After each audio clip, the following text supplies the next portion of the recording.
দলের পক্ষ থেকে সম্মিলিতভাবে বাংলাদেশের মহান মুক্তিযুদ্ধ ৭১-এর রণাঙ্গনের বীর যোদ্ধা, বর্ষিয়ার রাজনীতিবিদ, বর্তমান বাংলাদেশের যে রাজনৈতিক চ্যালেঞ্জ, আন্তর্জাতিক যে চ্যালেঞ্জ, যে আধিপত্যবাদী শক্তির বিরুদ্ধে বাংলাদেশের যে চলমান যে লড়াই, জুলাই বিপ্লবের যে চেতনা, ৭১ থেকে ২৪ পর্যন্ত এই চেতনার একজন অকণ্ঠ, একজন বলিষ্ঠ ধারক যোদ্ধা।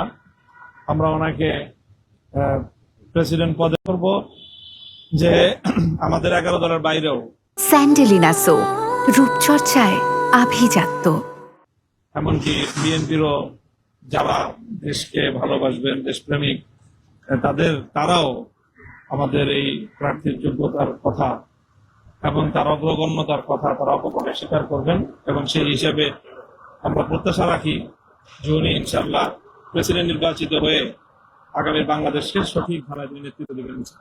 আপনাদের সকলের কাছ থেকে আমরা সেই সহযোগিতা এবং ধন্যবাদ। আপনারা সকলের বক্তব্য ধৈর্য ধরে শুনেছেন। আমরা দেশের কল্যাণের জন্য আমাদের বিবেচনায় সর্বোত্তম ব্যক্তিটাকে আমরা এই দেশের প্রেসিডেন্ট পদে মনোনয়ন দিয়েছি।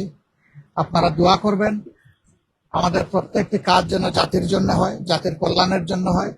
আমরা এই ব্যাপারে ইনশাল্লাহ কোনো আপোষ করব না। আমরা সকলের সহযোগিতা চাই। সবাইকে ধন্যবাদ। আসসালামু আলাইকুম ওয়া রাহমাতুল্লাহ। আপনার সামনে একটু আচ্ছা, সবাই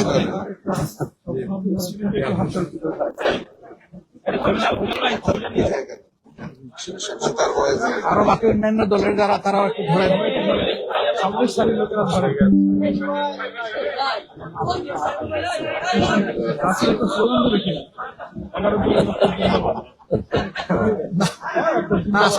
আজকে স্লোগান দিয়ে থাকো, ধরো তুমি আমাদেরকে ধরো।